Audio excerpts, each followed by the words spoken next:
Still trying to herd all those ducks into a nice neat row before you get started with your business or project? Maybe you've already started, but your fear is stopping you from up-leveling.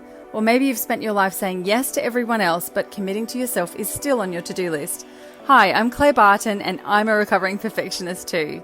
Welcome to the show where I share simple, practical, and mindset tips to get you doing work you're passionate about, making the money you want, and spending your time and energy building your dream lifestyle.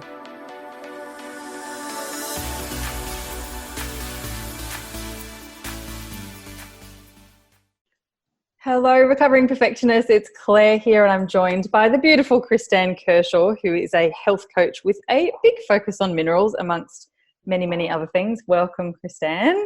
Thank you. It's awesome to have you here. So, quick intro. Kristan and I have been working together for probably around almost 2 years. Just shy of 2 years. Just shy of 2 years. We've known each other for a little bit longer than that. And I came across you when you spoke about this, all of the work that you do at a meetup a couple of years ago, and it absolutely blew my mind. We were talking about this yesterday on another call, that all of the things that you were mentioning about what was going on, everything just kind of clicked and fell into place for me. And so I'm super glad that you get to come on and share some of your amazing tips with the recovering perfectionist. So welcome. I'll hand over to you to give a little bit more of an articulate explanation about who you are and what you do and why you do it and how it all works. Thank you, Claire. So winding back a few years, actually nearly 7, I had my youngest daughter. So I've got twins who are now nearly 13 and she's nearly 7. When she came along though, soon after she arrived, she was projectile vomiting absolutely everywhere. And I'd had 2 reflux babies at the same time. And I thought, I can do one will be easy. Maybe not. And so the journey then twisted and turned. We found that by the time she was about 4 months old, she had a diagnosis of a thing called eosinophilic esophagitis, which is a fancy way of saying an allergic reaction in her throat to what I ate, basically, to me, her milk, but to what I ate. So I went on an elimination diet. We went to specialists, and they all basically said she was going to be like that for the foreseeable future.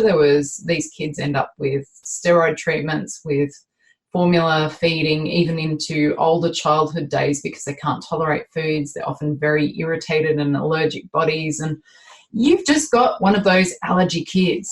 And I just couldn't believe it.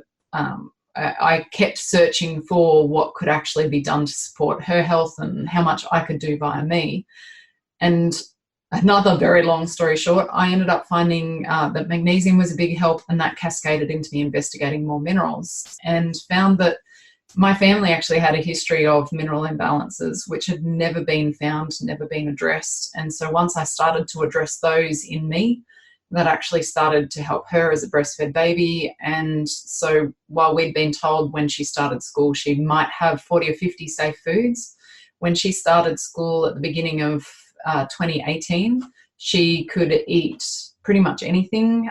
We keep her off gluten because we think she's a celiac, but other than that, there were a few other foods at the time we kept her off, and now I cook with anything that's whole food.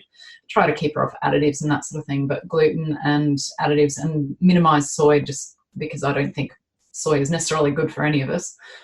And that's it. Like, she is not allergic. She's never had any of the formulas. She's never needed any of the steroids or any of the other treatments. So as I started to help us, I started to help other people and send them to a consultant that I ended up working with over in the US. And then they kept coming to me for more questions, with more questions and wanting help. And somewhere along the line I went, maybe I need to actually do this formally. And people kept asking me, can I book in with you? And I'm like, I'm not a consultant in anything to do with this. And I just saw more and more people that had these problems with imbalances. And I started to understand that underpinning pretty much every health thing that's out there is an imbalance of minerals. So then since then I've trained. I do have a background in science as well, so that's helped me to understand it. But come to realize how the stress that we are under, on either metabolically or emotionally, financially, whatever, it all has an impact on our body.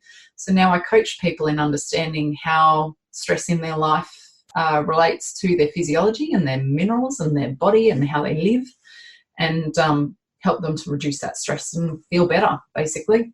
Easy, right? Easy. What a journey. That was a very, very good nutshell. Knowing all of the, knowing a lot of your rest of your story, you've done very well to compress that into I was suitably impressed myself, actually. Well, look, I know there's a lot of people, and I think as soon as you start talking about this sort of thing, that we all either have had a similar experience or we know someone who has, where we've had either for ourselves or someone in our family, often the children, who have had these weird things, and we're kind of just told, they'll grow out of it, or that's just what they're like, or and it's like, great, that's awesome, but how do I stop having to do 5 loads of washing every day because we're all covered in vomit 24/7 and so on and so forth. So but what I really would like to talk to you about today is what you've just mentioned about the stress, the metabolic, the financial, the mental stress, the relation, like the everyday stress, which obviously a lot of listeners, recovering perfectionists, a lot of us are women, a lot of us have businesses, and we also have families and social lives and homes and all the other things that we want to be doing and should be doing and could be doing and all of that sort of thing, which even when it doesn't feel stressful, it puts a lot of pressure on and all of that sort of thing. So I guess I'd like to hear again about how that works. Like how can it be how can it be so simple? How can it be a simple? I've heard the science behind it. It's actually not as simple as I'm trying to make it out to be, but you're really good at translating this stuff so that it actually does seem kind of simple. So can you lead us down that rabbit warren about stress and all of that sort of thing, especially for our beautiful recovering perfectionist listeners? Absolutely. So when we're stressed, our body loses magnesium. That's actually part of the first cascade. We've got adrenal glands that live next to our kidneys, or just on top of them, and they release hormones to help us deal with stress. So imagine that we're being chased by a bear or whatever, and we've got to run. So it releases chemicals that lead to us losing magnesium. When we have sustained stress, that tends to evolve into things being released from our liver, which bind up other minerals and change our physiology. And so there's a thing called bioavailable copper, which most people have probably never heard. Copper is probably mostly heard about in wires or piping or other things, but it's actually really important in our wiring so that our bodies can work. And when our liver releases chemicals that bind up the copper, then we don't have it. But the thing, catch-22 is we need that to make ATP in our mitochondria, which is the energy in our cells. We need it for digestion and a whole lot of other things. So all of a sudden, hang on a minute, we're stressed out 24/7 because our lives now are such a 24/7 lifestyle, and we're losing this ability, like it's getting bound up whenever we're stressed.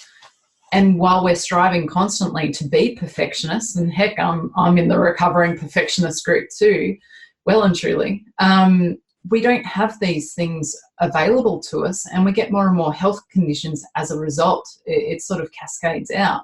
So I used to get migraines all the time, and this, I didn't mention this before, but so many things that I've grown up with as me, I've just always had them. It's a thing in my family. My mum's had them and whatever else. So I always thought it was just genetic. Well, all these things have stopped. They're not, I don't get migraines now except under really big stress, and then I can stop them pretty much straight away. And that's because I had low bioavailable copper. So as I've started to do things to both reduce the stress and manage the stress and understand when a stressful situation comes, what do I do? To start to change that response and then to nourish my body properly, I don't get these happening anymore. So a lot of our recovering perfectionist cohort would not take care of themselves. They'll put themselves last. They'll look after everybody else literally under the sun. They could be feeling like they're dying of something, and they'll still go out of their way to make sure someone else feels better. So I guess my call to action for people to start to think about is, hang on a minute, while we're striving for that perfection or trying to recover from said perfectionism, you've got to remember to take care of yourself along the way and to put the spotlight back on ourselves. Yeah, it's a really, I love this conversation because there's self-care and there's self-love and there's self-care and there's self-love, right? Like there's taking a bath every now and then and ticking that box just to say that you've done the self-care box. But actually, it's kind of like that, as lovely as that is, that's not the be-all and end-all. And, you know, I am I'm in the same boat, right? Recovering, not recovered. It is still a big lesson that I learn on the daily about, you know, filling up your own vessel before you can put up, what is it? Fit your own oxygen mask before you fit someone else's, fitting anyone else. Right? That sort of thing. And it is such a habit when you're a giver and a people person and a mum and a business, like all that sort of thing, that it just makes sense to look after everyone else. And partly, I think that's also partly a fear, because if I actually stop long enough to look at what's going on with me, oh my gosh, that's just going to be a cascade effect. And then I have to make some changes, and making changes are scary. So I'll just continue to keep myself busy over here. And even when I've got 5 seconds because everyone over there is fine, I'll go and find something else that I need to do. Like all of a sudden I need to redo my linen press or whatever. Yep. Oh, there you go. A little insight into my life. Oh, so this wasn't just a hypothetical. It wasn't just a hypothetical. It was, you know, it was just something I heard about someone, you know, I would never do something like that.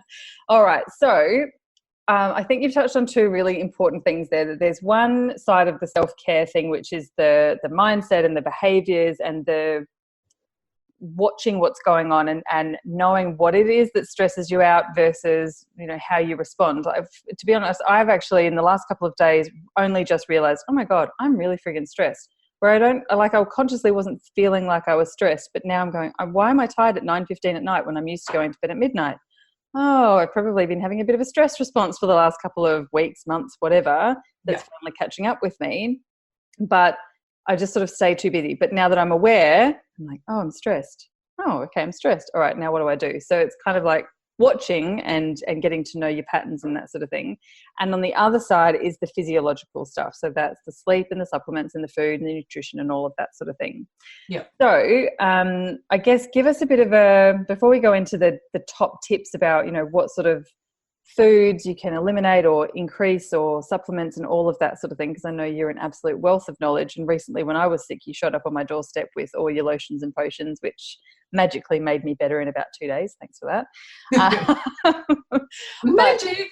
Before we talk about that, I guess I would love to go into a little bit more of the physiological stuff, which we kind of had a bit of a chat about before we started recording, because I think it's really it's a real game changer in terms of how stress can actually, you know, physiologically, you know, deplete you. And I know you've just mentioned about adrenals and stress and all of that sort of thing, but how does that, you know, often as parents as well, if we can see what's going on for our kids, it's easier for us to help fix them because we're the doers, but by accident we also end up doing it for ourselves. So tell us how all that sort of thing works. Well, and this is a really interesting point that you just raised. So something that I thankfully was gently or not so gently nudged into was me getting tested at the same time as my son. I was going to get my youngest daughter tested and him, and a friend said, you need to take care of you, again, the whole oxygen mask first. What I've since seen from that and from working with other mums with kids is that we focus on the kids so much. Again, it could be kids or it could be someone being a carer for a parent or a sibling or whatever. It doesn't matter who that person is, but someone other than us. And we go, yep, I must focus on them. But while we're not focusing on us, we actually can't give them the best care that we would want to give them.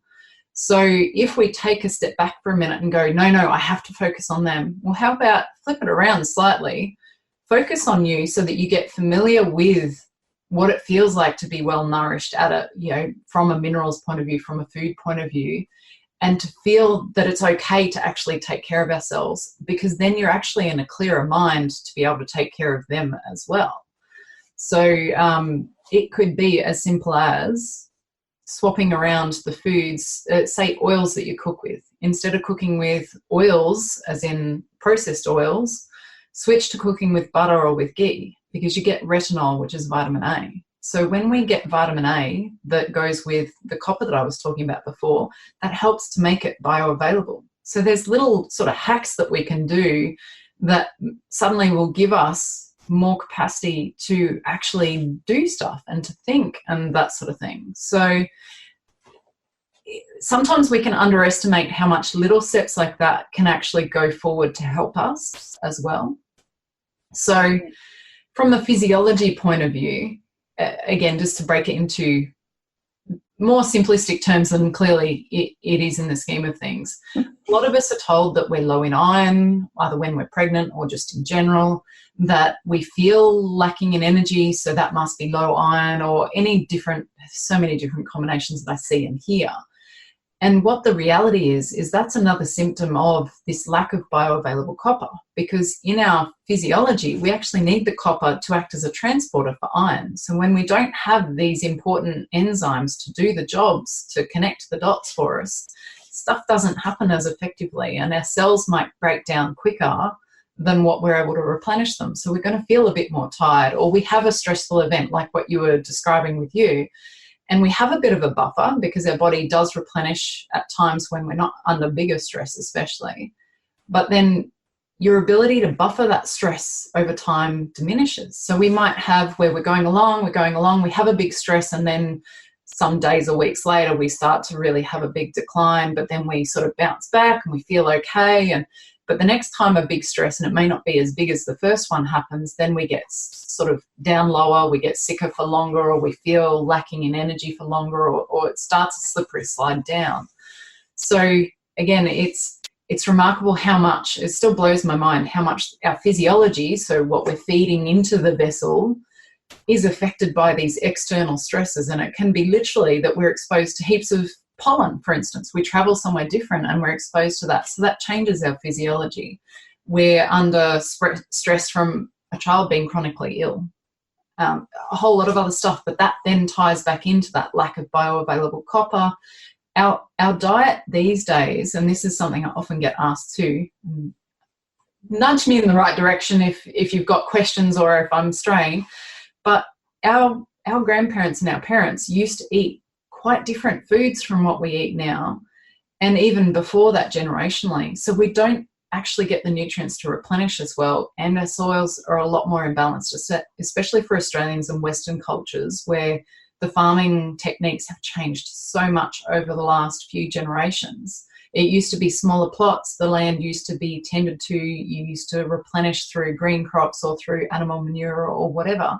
When you turn everything into broadacre farming, it changes everything, and the nutrients just don't assimilate into the plants. They might look much the same, but anyone who's tasted something that's a homegrown fruit and veg that's full of flavour and all the rest of it versus something that's mass produced where it's kind of devoid of it, it looks the same but it doesn't taste as good, that's the sort of thing that you're seeing. And a lot of the trace elements aren't there, and we need the trace elements to lock in the other stuff. So there's lots of different, then we go and supplement with things and we don't actually know whether we're deficient or imbalanced or whatever, and it makes it worse. It doesn't help us. I think it absolutely blows my mind. And I think, we're always told, like, you need more sleep, you need to drink more water, you need to eat more plant-based, and you need this, and there's so much information that it's almost like, I'm just going to go and make myself whatever's in the cupboard, because it just gets so overwhelming, right?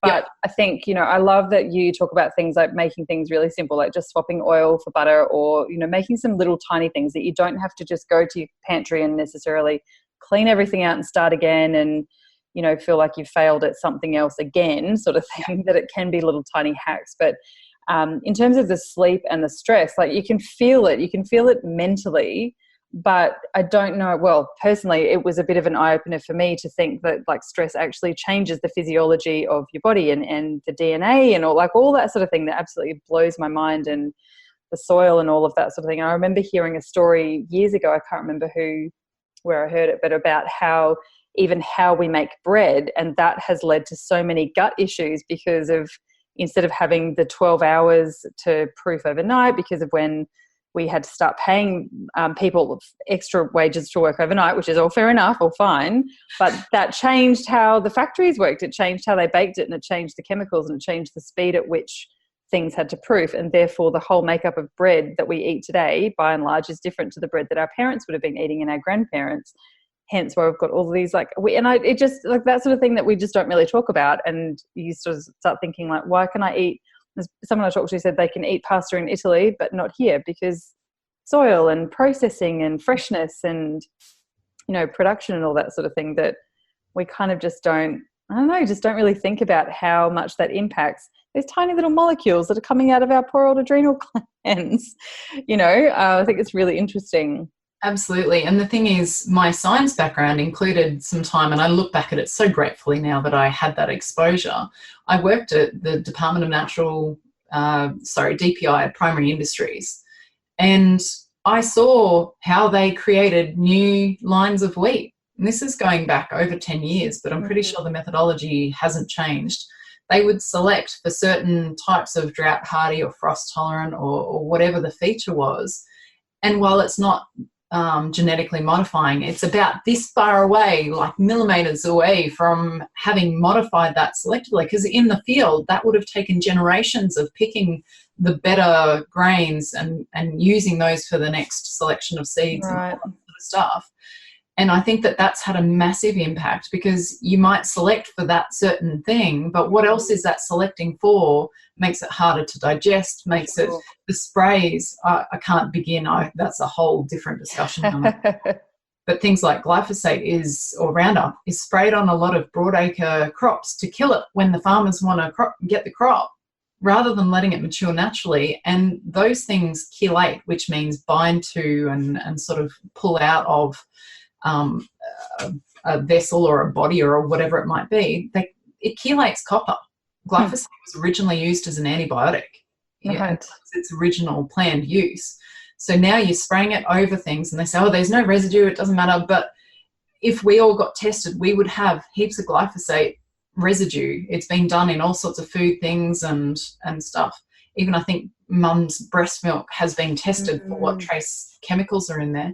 There's going to be glyphosate. So a lot of the time when people are gluten intolerant, they're actually glyphosate or chemical intolerant, because it's chelating the copper out of our digestive system, which means we can't make antihistamines, which, by the way, we make our own antihistamines, and we need bioavailable copper to do it. If you don't have it available, you don't make enough antihistamines, and you get inflammatory conditions from eczema to asthma to hay fever to food intolerances.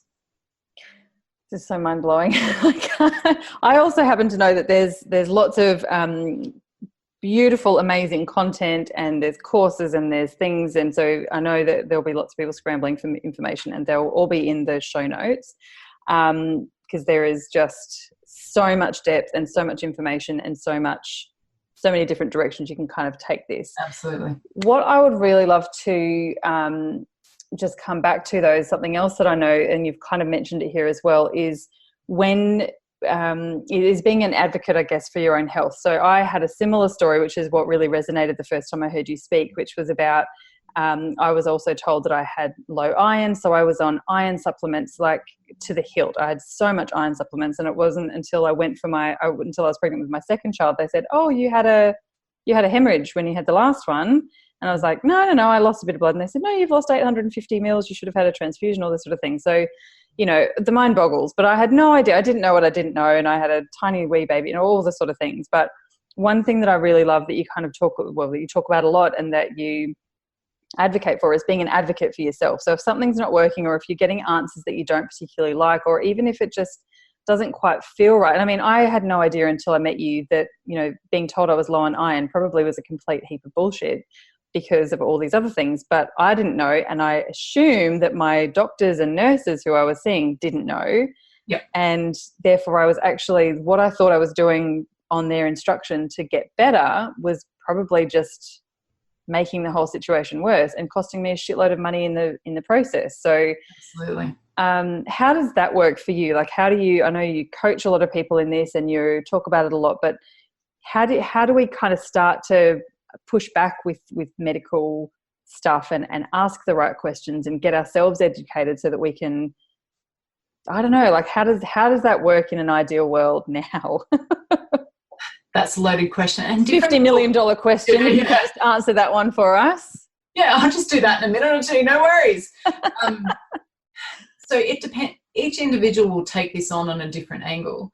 There's heaps of resources for, I guess, I encourage everyone to start to read, even if you're not a big reader or a big, wanting to go into this, because it can be a bit of a easier to just stay in your ignorant bliss and know it, but I'm not sure I want to go down this, because once you learn stuff, you can't unlearn it, sadly. And I've been down that path before, even in the food intolerance thing, where I had foods that had additives in it, and suddenly I've gone, well, I can't pass these on to someone else because then I'm poisoning them with it. And I got ridiculed at the time for just give it to someone who's homeless. And I'm like, but the homeless people need real food too, not this stuff. Right, yeah. So you definitely can get into a stage of overwhelm. But I guess what I'd encourage is I'll give you a link to include in the show notes to do with, there's an instruction manual that you can start with, and also some resources on my website, just to start the process of what minerals do in my body.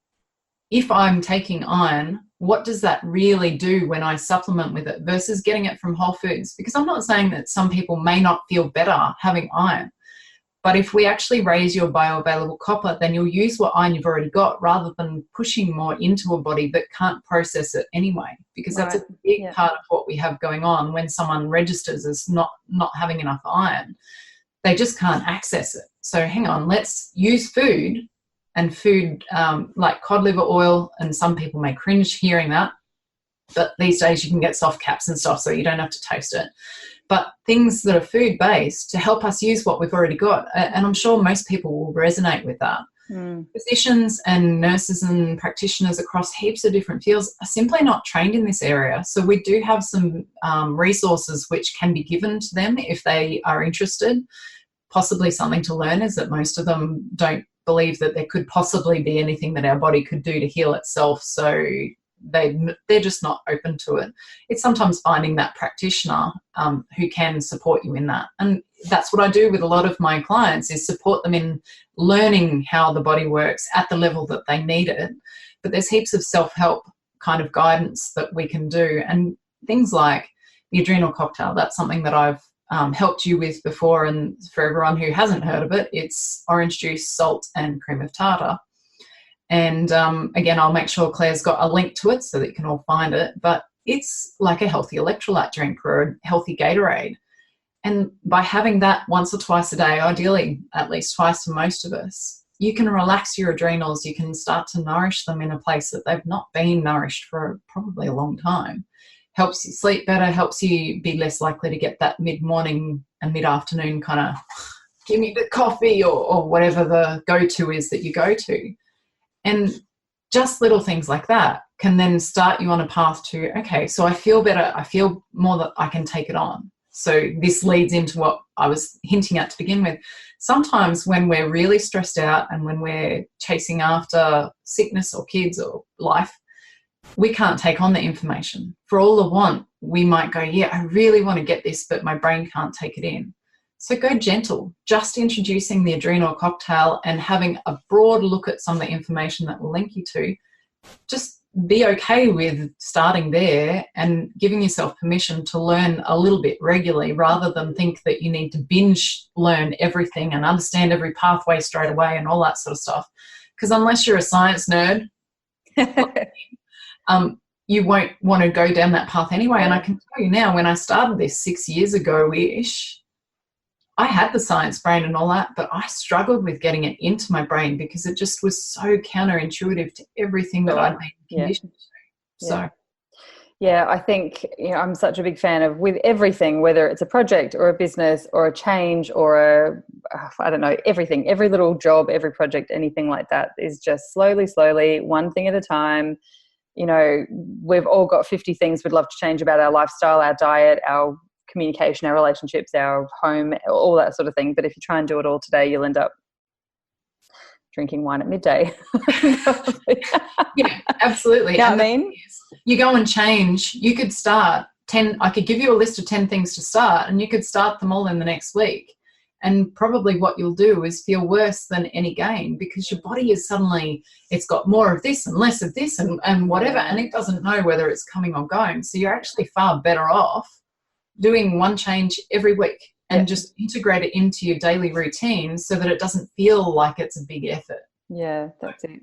Oh, I love it. So we are all going to be heading over there and finding all of your tips and all of your little bits and pieces. And I totally agree. I think there's so much information, and I've been to your workshops and that sort of thing, and it gets to a point where like the first hour is amazing. I've got it. And then it starts to go, my brain's like, I'm all scienced out for this month now. We can stop talking, blah, blah, blah. But every time I hear you speak, I know I've heard it before, but it just lands differently because I'm ready for the next bit or whatever. So, yeah, have the information there and be able to kind of go back and forth, glean from it what you need to. You'll always kind of pick up a tip or two that you need right then and then, keep coming back to it. So, and I love that, everything that you share on social media and when you're talking and I know in your workshops and that sort of thing is by and large easy to just go and make some really simple changes or tweak something and, little things that you can start doing. Once you start feeling the knock-on effects, it just makes it easier to take the next one. It's kind of the trust the process thing. So trust Kristan and then you'll trust the process. Yeah. And the thing is I'm sticking to it. A lot of it you can do with your kids. So depending on the age of your kids, my youngest, when I started doing the adrenal cocktails, for instance, was, I guess, a bit over 1. So I would make a drink for me and make a game of it and let her have some and whatever. So while she didn't have a full cup of it, she was getting that, this tastes okay. And so that meant that she's been easy to get to drink, stuff like that, no matter what age she is. Even though she's now 7, she'll just... Other things she won't eat because she's typically defiant on that age group of, I don't want to try that new vegetable. It looks different, because that's what kids do of varying ages. Right. But heaps of things she loves her cod liver oil. But you see, she's really in tune with her own intuition. And this is something that I guess I would love everyone to really hone in on. As perfectionists, we've been conditioning ourselves or by others our whole lives, must achieve this, must, have all my ducks lined up absolutely perfectly in alphabetical order and whatever else. But actually we suppress our gut feeling on what should be right. This doesn't feel right. Doctor telling me to have mega doses of iron doesn't really feel right. I feel kind of crappy and other things come in, but I'm getting better, right? It's to start to listen to those little hints of intuition that we get and encourage our kids to not ignore them as well. Really yes. Important. Speaking my language. And that's a really big thing for me. And I am very aware for the last 6.5 years since having my first kid that there's things that I teach them, I teach both my kids, and then I think, oh God, I probably don't do that myself, like being assertive or being like, and I'm, pretty assertive, but things like, don't ask for that. Don't ask for things. I'm like, shut up, Claire. Of course, ask for things. Ask for what you want. But I was taught, like, you just get what you're given, sort of thing, and you don't ask for what you want. And I'm like, no, you go out and ask for what you want, which also means that they have to see me asking for what I want, which is a little challenging. But yes, you know what I mean? It's kind of it's a good excuse to actually do the things that we're teaching our kids to do and listening to their gut. The last, year or so, especially, we've been talking about listening to your gut and what the difference is between your gut and your tummy and your actual digestive system and all those sort of, conversations with 4 and 6-year-olds that are hilarious in the car and often go nowhere. But hopefully, kind of helping them to understand, stop eating when you're full or only eat when you're hungry, or if this doesn't feel good, then don't do it, and, all those sorts of things. So, I think it's a really great place to start to get over ourselves is by helping our kids to, not get there in the first place. Yep, absolutely. So much so that this morning a video by Bruce Lipton came on to my news feed, and it was all about kind of the physiology of what we've been talking about today, actually, the stress response of the body and what happens during that at a cellular level. Well, my littlest one saw it and she was mesmerized by it. I'm like, yeah, cool. And so she's like, can I take this to the table and watch it while I eat my breakfast? Okay. So she did that. And then she's like, can I watch it again? Because I missed the very beginning. Okay. And at the end of two rounds of watching it, she said, so what does this mean for me? And I said, well, this is what I work in. This is what I help people in. We want to keep your body so it's not stressed, because it was talking about stress. Well, how do you do that? And I said, well, we do tapping regularly and we watch what we eat. And she's like, can I do tapping before I go to bed? Aww. Okay, if you insist. So for anyone who hasn't heard of it, EFT, emotional freedom technique, or tapping, it's a way of helping to relieve stress and learn where we hold on to stress. So again, that's a discussion for another day, but so worthwhile. I'll include a link to that video for Claire. Perfect. I highly recommend looking at that, because you'll just sit back and go, you don't need any science training to understand what he's talking about, but it's talking about literally at the cellular level what happens when we're stressed, and you go, oh, right, okay. And look, again, it's another conversation, but being addicted to stress is totally a thing as well, especially for those of us who are recovering perfectionists. It's like, oh, everything's easy. I'm going to go and create some chaos, or I'm going to go and rip something apart so that I can put it back together. Or like, you kind of get addicted to being needed or being wanted or being busy all the time or being stressed, because it's a bit of a way of life, and it means you can avoid all the other shit, right? Well, so that's probably another conversation, but what we can do. It is definitely another conversation. But on that note, the interesting thing is I've never stopped learning. I'm a life learner. And I've just recently been, and I mentioned this before, reading a book called Teen Brain, or listening to the audio version of it.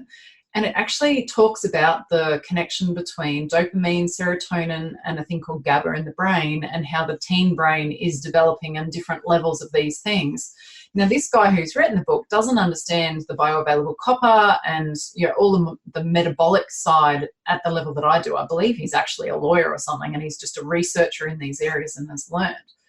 But what came to my understanding as a part of it is, when we're in our teenage years and certain things are lower because of hormonal changes as we're getting into that adulthood stage, we set the patterns at that age for moving forward, and addictions tie in right there. So in the past, it might have been a higher chance to be addicted to cigarettes or to alcohol or whatever. And he's talking about the addiction to devices and that sort of thing, and how we can get that fix right there. But what I've come to realize by listening to that is a lot of habits that I've got, as far as my, again, striving for perfectionism, of getting a lot of things done, of adding things to my workload, of doing too much and whatever, taking on more than I theoretically should, is because in my teenage years, I was so low in bioavailable copper, so incredibly low, that, and now I can see what that looked like in retrospect. But we need bioavailable copper to help dopamine work. When we've got too much of the wrong form of iron that's not accessible, when we don't have retinol, when we don't have magnesium, when we don't have these physiological things, we actually can't make the right ratios of dopamine, serotonin, GABA, and all of these things. So our addictions are tied in with our physiology, and we can calm that need by getting the physiology on board. But you can't just do physiology without at some stage addressing the stress side of things as well. It's mind blown. I'm like, oh my gosh, okay, I've got to get all this sorted for me and for the kids before they turn into grubby teenagers and start stressing me out even more. And the cool thing is that little things turn into big things. So my kids now are very accepting of the routine of life, having been exposed to this for a number of years. I'm not going to say it's all sunshine and lollipops all the time, because, kids are kids. They do want some things and they don't want others. But as they learn that they feel better with the better food choices and having some things like cod liver oil and whatever else, then they ask for it at times. Oh, I'm feeling a bit tired. And that I'll make them an adrenal cocktail. I'm like, yes, winning on little things. But then I start to see that my two, and again, maybe because they're not quite 13, I haven't seen it yet, I'm totally open to being bamboozled by teenagers very soon. But when I see them with their peers, they're a lot calmer. They're a lot more, and, maybe my husband and I have amazing kids who are calm because we're amazing, but I actually... a lot of that. I'm sure it's a big combined effort with all the things. There's a bit of genes, there's a bit of environmental, but really I think a lot of it is because their bodies are not in fight or flight all the time, because they don't have to be. Yeah. We've allowed that physiology. We've learnt, we try not to yell, we try not to do other things. Sure as heck are not perfect. But this environmentally means that it's less likely to turn into that cycle of that sort of thing. So well, that's 25 conversations smushed into 45 minutes. So look, I think we're going to wrap it up there. I would usually say, can you just wrap that up in like a nice ribbon and give us the top 3 tips? But there is so much goodness in there, and I know that there is so much content on your website and your social media, which is all going to be in the links of the show notes. So I'm just going to invite anyone who's listened and got some goodies to get in touch with you on social media or email or website, and also just go and have a look at all of the links and download some of these things and just work through whichever bits have kind of sparked whatever. I think there's a lot of us probably go like in that, I don't want to hear that, unhear it, unlisten. But it's absolutely fascinating. Yeah, maybe listen again, but on like half speed and with a notebook. I usually say listen to it on double speed and just take the information in. Don't listen to this one on double speed because you'll never listen again. Thank you so much for coming on the show. I absolutely love hearing from you, working with you, listening to you. I love that you make it so accessible and easy to understand. And yeah, thanks for coming for the chat. Absolutely. Anytime. I look forward to future chats, and anyone who has questions can absolutely reach out, whether you book in for a session or just have a look at the social media and that sort of stuff. Plenty out there. Go and have a bit of a stalk of Kristan Kershaw faux show. All right, lovely. Thanks again. Thanks for listening, Recovering Perfectionists. I'll see you again next step.